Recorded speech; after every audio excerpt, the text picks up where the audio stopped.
Jadi saya kasih judul dalam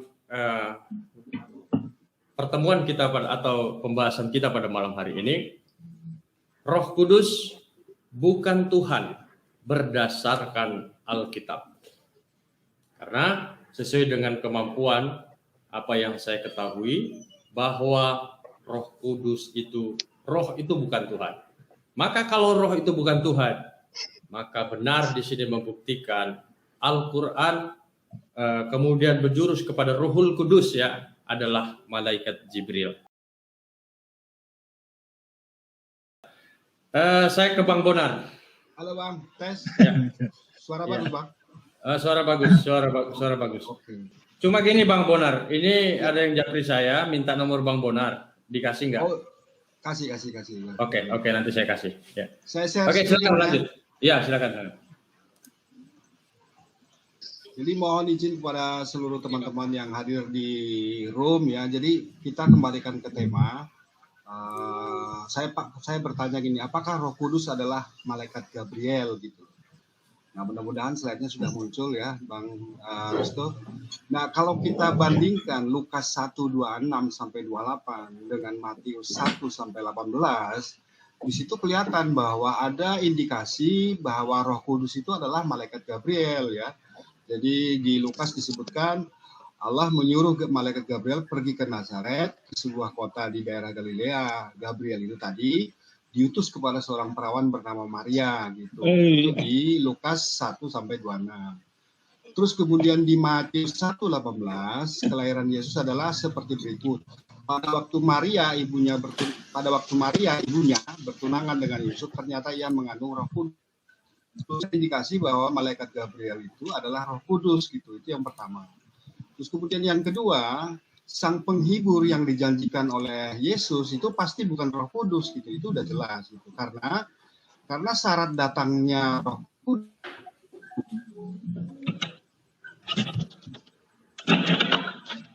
itu adalah bahwa Yesus setara Roh Kudus itu sudah ada bersama Yesus, bahkan sudah ada sebelum Yesus itu lahir. Jadi sang penghibur itu akan datang bila Yesus telah pergi gitu. Sehingga pasti bukan Roh Kudus yang dimaksud gitu. Terus kemudian kalau memang Roh Kudus itu adalah Tuhan atau God ya, mengapa Yesus dan Musa tidak mengenalkan Roh Kudus sebagai God gitu? Sama seperti ketika Yesus mengenalkan Tuhannya Yesus atau Musa mengenalkan Tuhannya Musa di Ulangan 64 dan Markus 12:29, itu kan Yesus dan Musa mengenalkan Tuhannya gitu, bahwa Tuhan Allah itu Esa. Esa dalam pengertian alam pikirnya orang Yahudi, bukan alam pikirnya orang Kristen atau alam pikirnya orang Yunani gitu.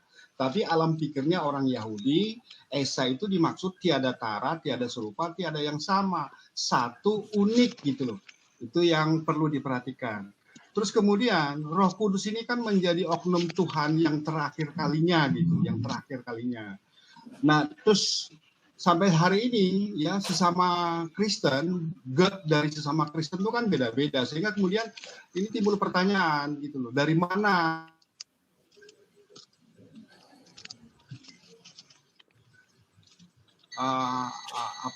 penulisan yang kita baca di Lukas 1:26 dan Matius 1:18 tadi adalah malaikat Gabriel yang kemudian bukan sang penghibur yang dijanjikan oleh Yesus gitu. Saya kira demikian Bang, makasih. Oke, baik, terima kasih.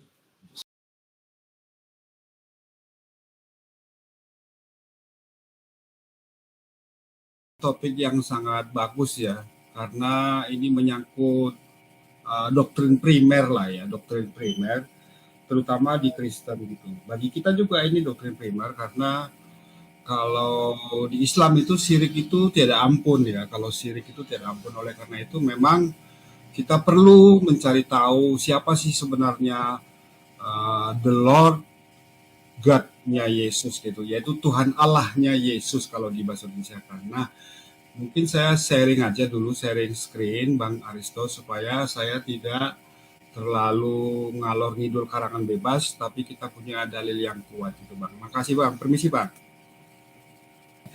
Nah, jadi ini topik yang sangat menarik, maka kemudian kita bertanya kepada Yesus ini, wahai Yesus, siapakah Lord God-mu gitu loh. Nah, cara menjawabnya kita harus hati-hati ya.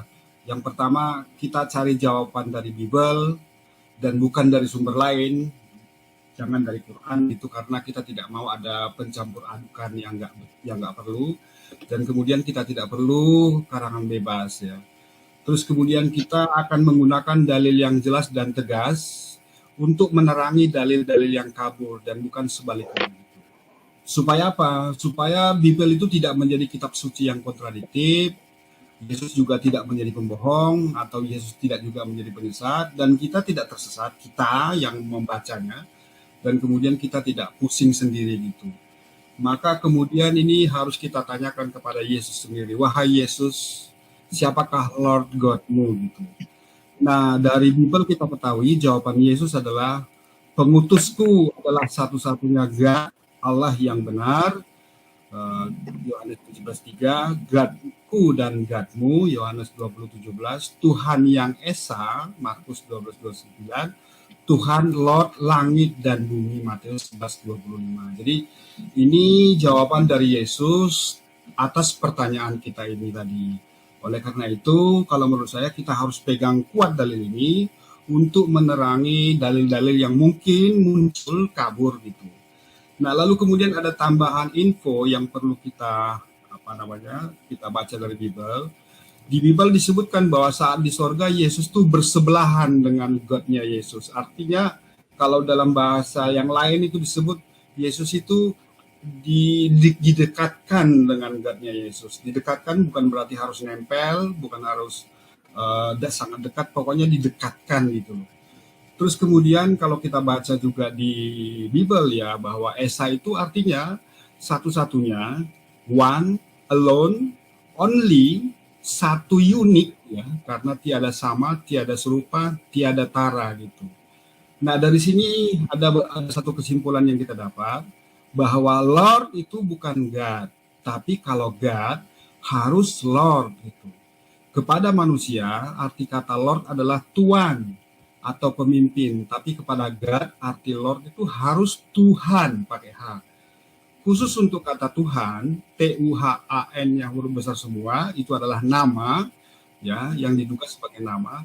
Tapi kata lain, kata LAI ya, Yesus itu tidak pakai kata YHWH. Nah, informasi ini mungkin kurang ya, karena kita harus cari dulu beberapa kata Lord yang digunakan di Bible. Untuk itu kita lihat lagi berikutnya. Lord itu berasal dari kalau di Greek ya, Yunani kurios, dan kemudian God itu theos gitu. Ada beberapa catatan. Yang pertama, kata Tuan pada Matius 28 itu juga pakai kurios gitu. Tuan. Sehingga kemudian itu tidak mungkin pemilik kebun anggur itu menjadi God, tidak mungkin. Lalu kemudian kata Tuan pada perasa tuan rumah di Markus 13:35 itu juga disebut sebagai kurios. Oleh karena itu, si kurios tadi, yang tuan rumah tadi, itu pastinya bukan God. Gitu.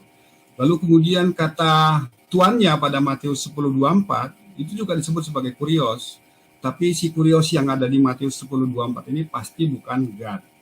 Lalu kemudian kata tuannya di 1 Petrus 3:6 itu juga disebut sebagai kurios. Tapi kurios yang di 1 Petrus 3:6 ini pasti juga bukan God. Kesimpulan kita apa? Lord itu bukan God. Tapi kalau God harus kita panggil sebagai Lord gitu. Kepada manusia, arti dari kata Lord adalah Tuan atau pemimpin, tapi kepada God, arti Lord adalah Tuhan. Khusus kata Tuhan, YHWH, itu nama, Tuhan gitu. Nah, terus kemudian, mungkin ada juga beberapa dari kita yang tidak puas dengan dalil di Yohanes 17:3, Yohanes 20:17, dan di Markus 12:9, dan kemudian Matius 11:25 tadi. Maka kemudian kita perlu membaca lebih lanjut tentang Bible gitu. Nah, ternyata ahli Taurat itu membenarkan keesaan God-nya Yesus gitu. Dan Yesus tidak membenarkan makna keesaan yang lain gitu. Mari kita baca di Ulangan 6:4. Musa berkata, dengarlah hai orang Israel, Tuhan, huruf besar semua, Tuhan itu Allah kita, Tuhan itu Esa. Artinya, Musa ikut di dalam itu, God-nya Musa dan orang Israel adalah Tuhan, Tuhan, dan Tuhan itu Esa. Dia yang bernama Tuhan adalah Esa gitu. Terus kemudian di Markus 12:28, Ulangan 64 itu di copy paste lagi oleh Yesus. Jawaban Yesus adalah, hukum yang terutama ialah, dengarlah hai orang Israel, Tuhan, the Lord, Allah, God, kita, Tuhan itu Esa. Nah, hal yang sama harus kita pakai di dua ayat ini. Kalau kata kita tadi Musa ikut di dalamnya, maka kemudian di kata kita ini pastinya Yesus juga ikut di dalamnya. God-nya Yesus dan God-nya orang Israel. Mohon catatan, ternyata Yesus tidak pakai kata Tuhan yang besar di sini, tapi beliau pakai kata Tuhan yang hanya T-nya yang besar gitu. Nah, terus kemudian catatan sedikit, perkataan Yesus ini dibenarkan oleh ahli Taurat dan kemudian dibenarkan lagi oleh Yesus. Lalu kemudian sehingga seorang pun tidak berani lagi menanyakan sesuatu kepada Yesus. Artinya setelah berkata demikian, orang-orang itu terdiam dan tidak berani lagi menanyakan apapun kepada beliau. Artinya apa? Jawaban Yesus itu sudah sangat terang benderang, majleb, sehingga kemudian tidak perlu dipertengkarkan lagi. Nah, lalu kemudian ada catatan. Lalu mengapa kok kemudian di zaman sekarang itu ada karangan-karangan macam-macam tentang Esa, tentang God-nya Yesus? Itu terserah kepada teman-teman Kristen gitu ya. Ya, itu terserah pada teman-teman Kristen. Terus kemudian yang kedua, isi perkataan Yesus di Markus 12:28-34 ini kemudian bisa diobah-obah gitu loh. Diobah-obah kalau memang Yesus tuh harus jadi God gitu. Jadi jika Yesus harus jadi God, maka dalil ini harus dikaburkan gitu. Yang pertama ya, yang biasanya dikaburkan adalah kata Esa ini dikaburkan menjadi kesatuan. Lalu kemudian kata-kata yang lain mungkin juga nanti bisa muncul waktu diskusi ya. Nah, semestinya makna Esa itu jangan diartikan seperti yang sekarang. Semestinya Esa tidak diartikan sebagai ada tiga pribadi God yang sama-sama God. Jadi kalau di dalam Trinitas itu ada tiga God yang berbeda, tapi kemudian sama-sama God. Artinya apa? Ini sudah berbeda dari yang disampaikan oleh Yesus gitu. Harusnya teman-teman Kristen mengembalikan makna Esa itu kepada orang-orang Yahudi yang sekarang, yang sampai sekarang belum mengimani Trinitas. Belum mengimani, maksudnya Yahudi itu tidak mengimani Trinitas. Memang ada sih orang Yahudi yang kemudian jadi Kristen, tapi itu juga kita anggap sebagai bukan ajaran Yahudi gitu. Terus kemudian ada lagi satu ayat yang sangat populer, ya, Yohanes 17:3. Itu juga seringkali kemudian dikaburkan, padahal ayatnya sudah jelas gitu. Nah, inilah tadi yang saya sebutkan pertama tadi, kita harusnya menggunakan dalil yang jelas dan dalil yang tegas untuk menerangi dalil yang kabur, bukan sebaliknya. Tapi karena Yesus harus jadi Tuhan, maka beberapa orang itu memang mengubah dalil yang sudah jelas menjadi dalil.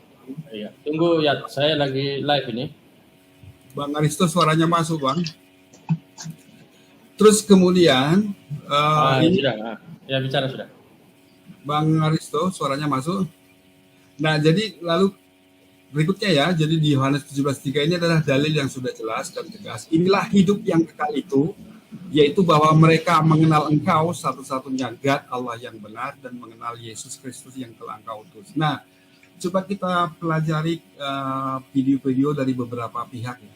Bagi teman-teman Trinitas yang pada dasarnya itu politeis tapi tidak diakui gitu ya. Itu mereka menyebut God Bapa itu mengutus God Anak gitu loh. Jadi Tuhan mengutus Tuhan gitu. Ada dua God yang beda tapi sama-sama God. Itu bagi teman-teman Trinitas gitu. Bagi Oneness ya, ini ayat ini diganti atau bukan diganti ya, dimaknai menjadi Yesus mengutus Yesus, karena hanya ada satu God, yaitu Bapa adalah Yesus, Yesus adalah Roh Kudus gitu. Lalu bagi minoritas yang seringkali diartikan sebagai orang-orang sesat, Unitarian, itu diartikan sebagai Allah Bapa mengutus anak Allah gitu. Tapi anak Allah itu bukan Allah anak, tapi hanya nabi. Bagi Muslim ini simple aja, ayat ini simple. Allah mengutus Yesus, seorang utusan bagi Bani Israel. Artinya teman-teman Muslim itu menggunakan ini apa adanya tanpa ada syarat, tanpa ada embel-embel. Lalu yang terbaru ada beberapa pandangan juga yang menyebut bahwa satu-satunya Allah itu Allah Bapa maksudnya. Jadi di dalam kurung ini ada kata Bapa supaya Trinitas itu jadi betul gitu loh. Jadi kemudian kesimpulannya sekali lagi, wahai Yesus, siapakah Lord God-mu? Jawabannya adalah pengutus Yesus adalah satu-satunya God Allah yang benar, God-ku dan God-mu, wahai teman-teman Kristen, Tuhan yang Esa seperti Esanya orang Yahudi, Tuhan Lord langit dan bumi itu. Bukan Esanya Trinitas, tapi Esanya orang-orang Yahudi. Saya kira demikian Bang, terima kasih.